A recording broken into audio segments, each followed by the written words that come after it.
भगवान विष्णु के भतीजे भगवान गणपति, मेरे जीवन के जितने भी दुख हैं इन सभी को मुझसे दूर कर दीजिए। सभी देवतागण आपकी पूजा करते हैं। हे भगवान गणपति, मेरे जीवन के सारे दुखों को मुझसे दूर कर दीजिए। बस इतनी सी मीनिंग थी। तो एक अच्छी पॉजिटिव शुरुआत हो गई आज के इस लेक्चर डेमोन्स्ट्रेशन की। ठीक है, हमने भगवान गणेश को याद कर लिया। अभी हम बात करते हैं जो हमारा आज का मेन टॉपिक है, जो कि है भरतनाट्यम। तो आपको पता होगा कि कुछ भी हम नाम रखते हैं किसी चीज का तो उसके पीछे कोई कारण होता है या नहीं? तो आप मुझे बताइए कि भरतनाट्यम जो डांस फॉर्म है उसका नाम भरतनाट्यम क्यों रखा गया होगा? अच्छा, ठीक है, भारत का नृत्य है इसलिए नहीं, बट ये मीनिंग गलत है। मीनिंग सही वाली जानने के लिए एक छोटी सी स्टोरी सुननी पड़ेगी। सुनेंगे? चलिए, तो फिर आप में से डांस, म्यूजिक, एक्टिंग कितने लोगों को पसंद है? Okay, very good, hands down. ठीक है, तो आप ही की तरह एक ऋषि थे। There was a sage called Bharat Muni. क्या नाम था? भरत मुनि। तो उनको भी एक्टिंग में, डांस में, म्यूजिक में बहुत इंटरेस्ट था। ठीक है, तो ये जो भरत मुनि थे इनको डांस में बहुत ज्यादा इंटरेस्ट था और इनको और नॉलेज लेनी थी। फॉर एग्जाम्पल, आपको अगर मैथमेटिक्स में बहुत इंटरेस्ट है ना, और आपको मैथमेटिक्स का कोई सम नहीं आ रहा है तो आप स्कूल में वो सम सॉल्व करवाने के लिए किसके पास जाते हैं? मैथ्स के टीचर के पास, राइट? तांडव।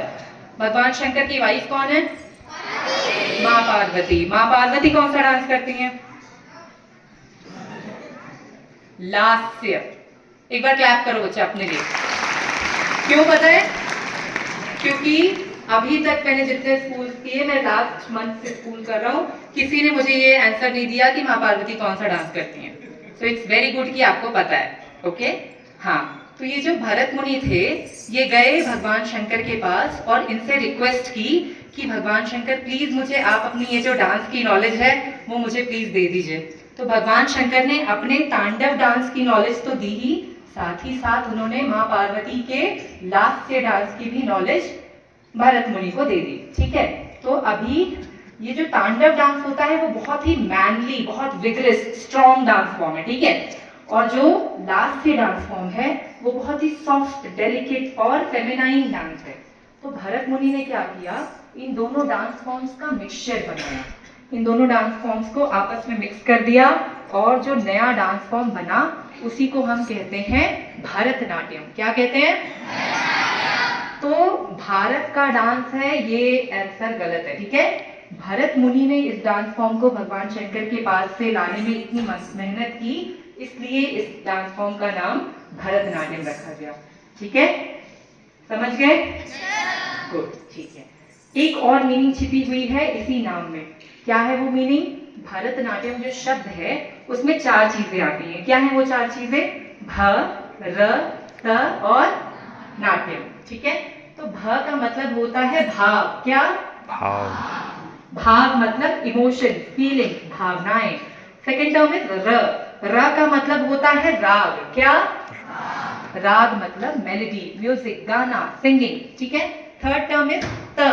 त का मतलब होता है ताल। क्या? ताल मतलब बीट्स या समय को नापने का तरीका। फोर्थ टर्म है नाट्यम। क्या? नाट्यम मतलब होता है अभिनय, एक्टिंग, ड्रामा, नाटक। ठीक है, तो इन चारों चीजों को मैं अभी एक एक करके एक्सप्लेन करूंगा, बट उसके पहले आप मुझे बताइए आपके मैथमेटिक्स की बुक में चैप्टर्स कौन कौन से होते हैं? जी?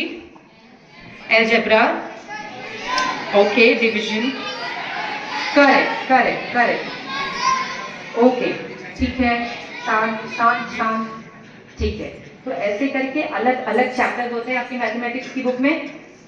ठीक है, अब ये जो भरत मुनि थे ना, इन्होंने सोचा कि यार मैं तो अभी कुछ दिन में चला जाऊंगा, फिर ये जो डांस की नॉलेज है कि बाकी आगे आने वाली जनरेशन तक कैसे पहुंचेंगी, तो उन्होंने क्या किया, ये डांस की सारी नॉलेज एक बुक में लिख दी। आप मुझे बता सकते हैं वेद कितने हैं? 4 वेद हैं। कौन कौन से? ऋग्वेद, सामवेद, अथर्ववेद, यजुर्वेद। 4 वेद हो गए। इन चारों वेदों के अलावा एक और वेद है, उसके बारे में पता है? पंचम वेद जिसको कहते हैं हम, नहीं पता? भरत मुनि ने जो किताब लिखी इस डांस की नॉलेज के ऊपर, उसी को हम 5वां वेद बोलते हैं। इस 5वें वेद में चारों वेदों का थोड़ा नॉलेज है। तो आपने बताया मुझे मैथमेटिक्स में ये चैप्टर्स होते हैं। तो नाट्य शास्त्र जो बुक लिखी भरत मुनि ने, उसका नाम है नाट्य शास्त्र। उसको पंचम वेद भी बोलते हैं। और उसमें क्या क्या चैप्टर्स मिलेंगे पता है? उसमें एक चैप्टर है डांस के बारे में, एक चैप्टर है म्यूजिक के बारे में, एक चैप्टर है एक्टिंग के बारे में, एक चैप्टर है मेकअप के बारे में, एक चैप्टर है कॉस्ट्यूमिंग के बारे में, एक चैप्टर है कि आप स्टेज कैसे डेकोरेट करें इसके बारे में। ऐसे करके अलग अलग चैप्टर्स हैं, ठीक है।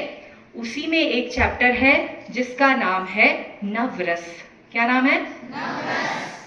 हाँ, तो ये जो भरतनाट्यम का भ है, भाव, इमोशंस, फीलिंग्स, वो इसी चैप्टर से रिलेटेड है।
क्या दिखा आपको? सबसे पहले हिरण। हिरण दिखा। हिरण को देख करके हंसी आई। वो कैसे कूद रहा था, कैसे उसकी आंखें मटक रही थी। जब हमें किसी को देख करके हंसी आए या चेहरे पर मुस्कुराहट आए, इस फीलिंग को हम नाट्य शास्त्र में और नवरसों की भाषा में बोलते हैं हास्य रस। क्या बोलते हैं? हास्य रस। क्या बोलते हैं? हास्य रस। ठीक है। उसके बाद कौन आया स्टेज पर? शिकारी। शिकारी के फेस पर क्या एक्सप्रेशंस थे? गुस्सा, एंगर, क्रोध। आपको भी आता है गुस्सा? हाँ, उधर से आवाज आई। हाँ, बहुत वेरी गुड। हाँ, कभी कभी गुस्सा करना जरूरी होता है। ठीक है, जैसे कि अगर आपने अभी बदमाशी की तो फिर मैं भी गुस्सा कर सकता हूँ, है ना? अच्छा, तो गुस्सा, ये जो गुस्से वाली फीलिंग है, जब भी हम किसी को गुस्सा करते हुए देखते हैं या हमारे ऊपर कोई गुस्सा करता है, इस फीलिंग को हम नाट्य शास्त्र में और नवरसों की भाषा में कहते हैं रौद्र रस। क्या कहते हैं? क्या कहते हैं? गुड। जब हमारे ऊपर कोई गुस्सा करता है तो हमको क्या लगता है? डर लगता है? टीचर्स आपके ऊपर गुस्सा करते हैं जब आप होमवर्क नहीं कंप्लीट करके आते हो तो डर लगता है? जब हमें किसी से डर लगे, इस फीलिंग को हम नाट्य शास्त्र में और नवरसों में, हाँ, अभी मैं जो मुंह से बोलूंगा नाम उसको रिपीट करना है मेरे बाद, और मैं जो हाथों में एक्शन करूंगा उसको भी रिपीट करना है मेरे बाद, ठीक है?